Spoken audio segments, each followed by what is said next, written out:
রাত ৩টার পর দরজার ওপাশে। রাত তখন প্রায় ১২টা। চারপাশে নেমে এসেছে গভীর নীরবতা। দূরে কোথাও ঝিনি পোকার শব্দ। মাঝে মাঝে বাতাসে গাছের পাতাগুলো নড়ে উঠছে। গ্রামের ছোট্ট একটি ঘরে একা বসে ছিল রায়হান। হঠাৎ তার ফোনটা বেজে উঠল। রাতের এই সময়ে অচেনা নম্বর থেকে ফোন।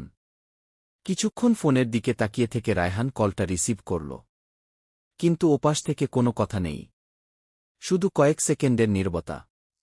তারপর একটি শিশুর কণ্ঠ ভেসে এল। ভাইয়া, দরজাটা খুলবেন না ঘি? রায়হানের বুকটা কেঁপে উঠল। সে দ্রুত জিজ্ঞেস করল, কে তুমি? কিন্তু কোনো উত্তর এল না। কলটি কেটে গেল। রায়হান আবার নম্বরটিতে কল করার চেষ্টা করল। নম্বরটি বন্ধ। তখনও সে জানত না, এই একটি ফোন কল তার জীবনের সবচেয়ে ভয়ঙ্কর রাতের শুরু।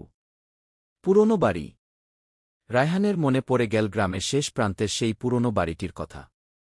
নদীর একেবারে পাশে দাঁড়িয়ে থাকা বিশাল একটি বাড়ি। প্রায় ১০ বছর ধরে সেখানে কেউ থাকে না। বাড়িটির জানালাগুলো ভাঙা। দেয়ালের পলেস্তারা খসে পড়েছে।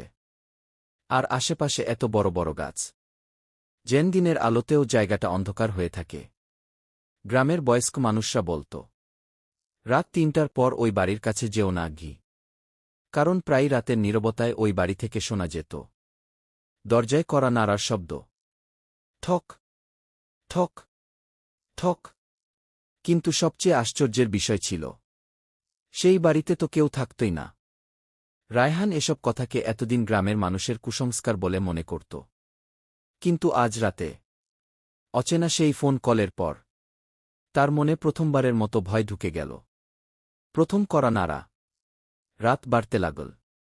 ঘড়িতে তখন প্রায় ৩টা বাজতে চলেছে। রায়হান বিছানায় বসেছিল।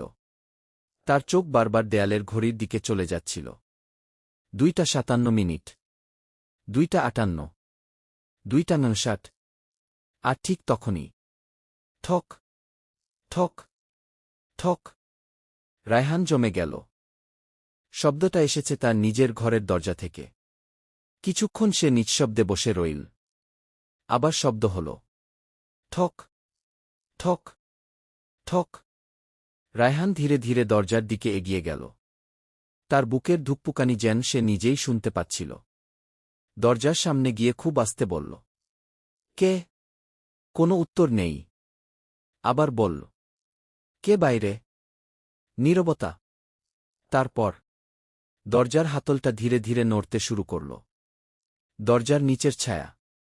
রায়হান এক পা পিছিয়ে গেল। তারপর সাহস করে দরজার নিচের ফাঁক দিয়ে বাইরে তাকাল। আর তখনই সে দেখত,